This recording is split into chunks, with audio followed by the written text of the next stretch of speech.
Welcome, ladies and gents. Chris Andrade here. You can find me at BetBoxing on Twitter for boxing-related tweets, or of course you can subscribe to the channel. Let's talk boxing. Let's start off with the controversies that are occurring around the lightweight division.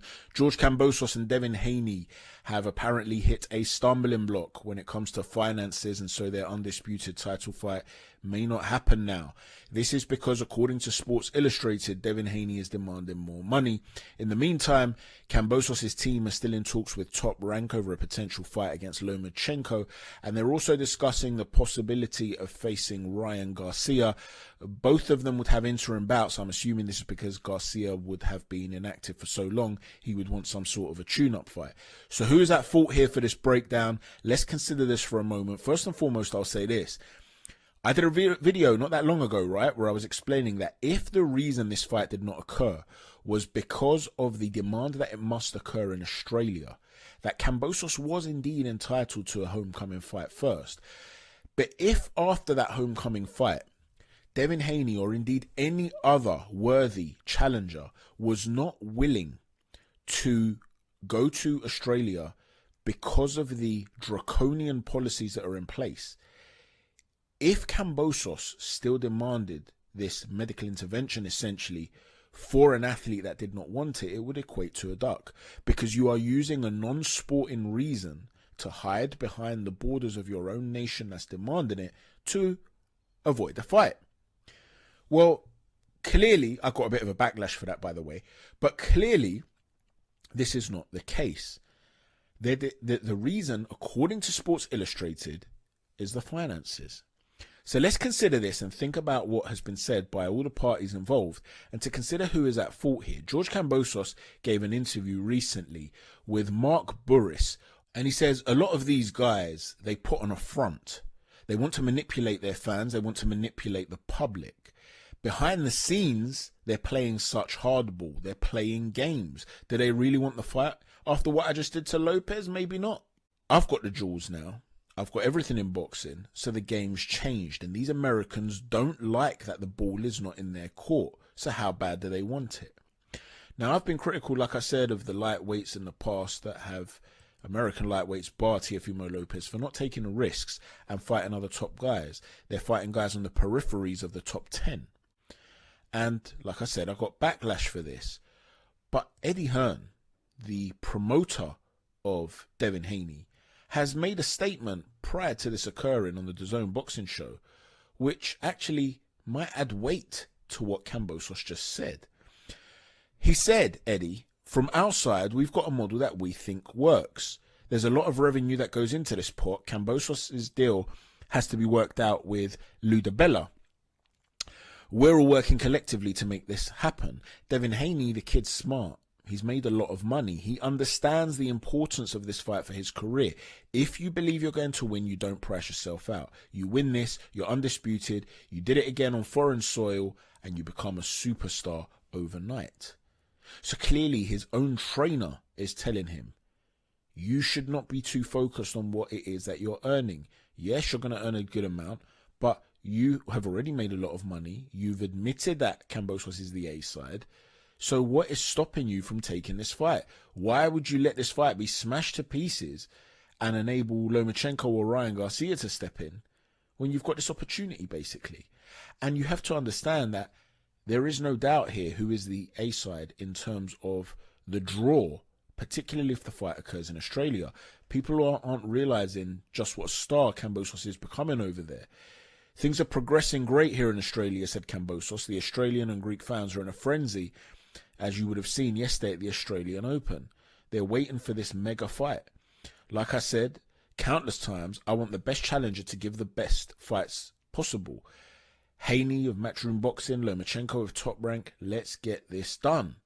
And if you look at some of the scenes of him just going to a tennis match, how he gets mobbed by fans, swarmed by fans, you can imagine that as a home fighter, he's going to generate an awful lot of interest. Have a little look at this.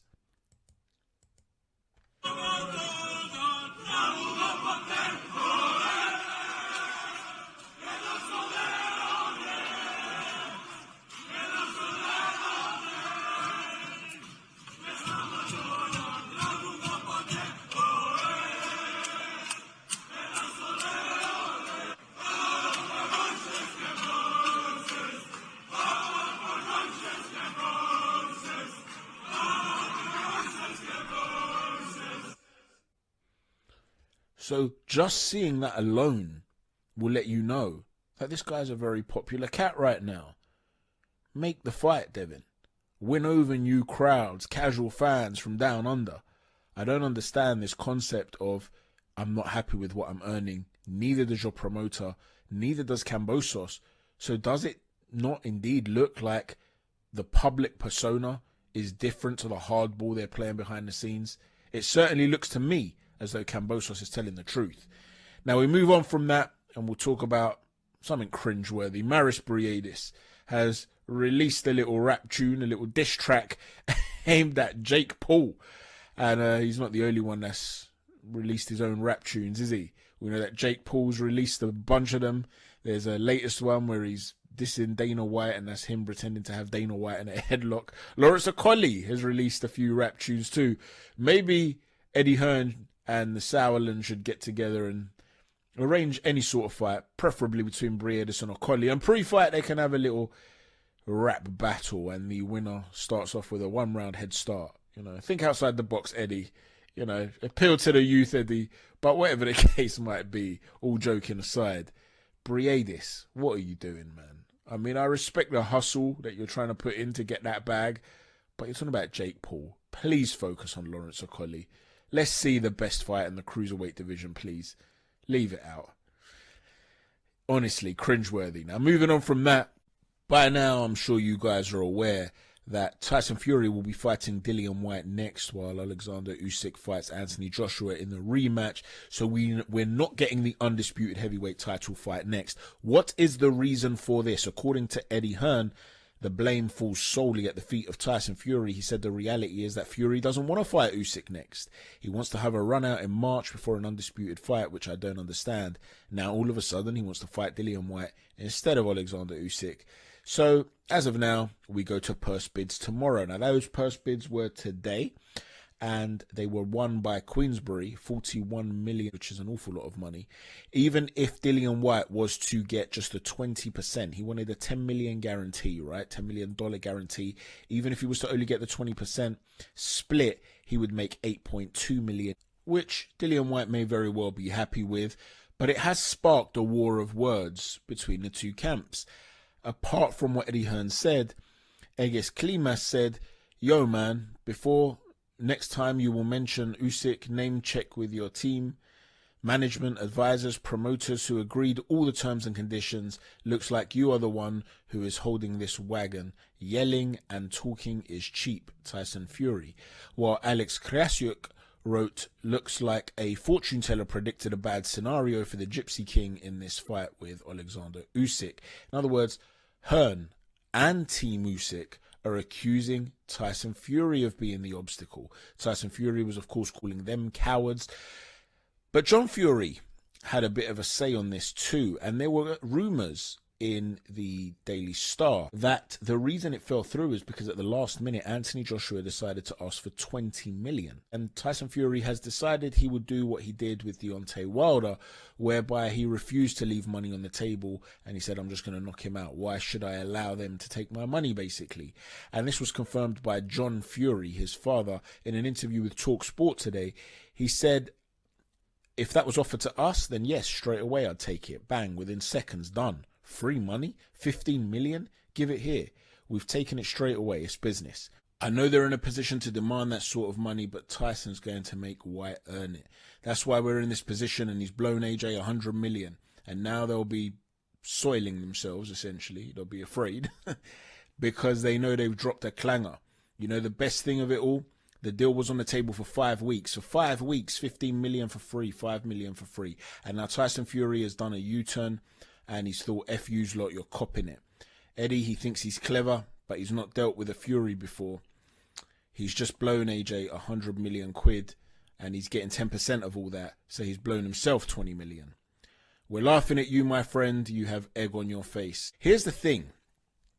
Why is he talking of 15 million? Yeah, okay, for 5 weeks it was 15 million, and then he goes on to say Eddie Hearn has cost himself 20 million. But why would he be saying that if it was true that at the last minute, Anthony Joshua decided that he wanted 20 million? Wouldn't he say, we were offering 15 million for 5 weeks, they weren't accepting, all of a sudden they decided 20 million and there's no way we're going to give you that, so we're going to end up knocking out Dillian Whyte first and then knocking you out afterwards? Well, why didn't he say that? That's what he said when they fought Deontay Wilder. Why would I give Deontay Wilder 20 million rather than just knock him out? So why didn't John Fury mention it if that was the reason? Now, I did my own video a couple of days ago where I spoke of it not making sense that Tyson Fury was almost trying to shame Anthony Joshua when he was thinking about stepping aside. So did Tyson Fury really want the undisputed title fight next? I'm not necessarily saying he's scared of Usyk, but he must know he's a significant threat. And the fact that he has apparently, according to both Team Usyk and Eddie Hearn, asked for a tune-up fight first suggests that maybe he doesn't feel like he's ready. And if he's not ready, I guess you have to say that it counts as a duck. If he's not willing to make the fight happen, if you are not looking to make Undisputed happen immediately, well then I guess there's some sort of ducking involved. I understand the passionate Tyson Fury fans out there are going to be livid. And I'm not saying it's a guaranteed fact, but you have to explain to me why he was shaming AJ and why he seemingly is now ready to fight Dillian Whyte when he didn't seem that keen on making that fight happen for quite a period of time. What is going on here? I know some of you will say, well, Dillian Whyte would have had to agree to step aside too. There's nothing to suggest from either Team Usyk or Hearn that Whyte was not willing to do that. They're all saying that the final obstacle was Tyson Fury. Let me know what you think about this whole situation, and we'll move on to Ben Whittaker, the Olympic silver medalist, a really, really good talent, has signed with Anthony Joshua's management team. He's got a great personality, very fun, loving guy. He was even an honourable mayor of Hull for a day, as you can see there in that photo at the bottom. So look out for Ben Whittaker. I expect him to be a star of British boxing in the future. He's ready to make his pro debut. And finally, let me just say this. I've been a defender of Demetrius Andrade. I believe he would cause Canelo a whole bunch of problems. But he's letting go of his title, essentially. He's given it up to avoid fighting Janibek Alimkhanuly. Here's the thing, right? Alimkhanuly, we know, is a brilliant fighter. Andrade is a brilliant fighter. He's a significant threat to Andrade, though. And Andrade's going to be moving up now to fight Zach Parker, a fight he probably sees as more winnable, which would also put him in a position to become mandatory for Canelo's title. Is he simply ducking Alimkhanuly here? Or is this a case of this guy becoming obsessed with Canelo and trying to follow him wherever he goes? Doesn't he realize he's not getting that fight? Canelo doesn't want to give him the fight. Let me know how you interpret this situation. Thanks for watching, everybody. Chat to you soon. Take care, and God bless.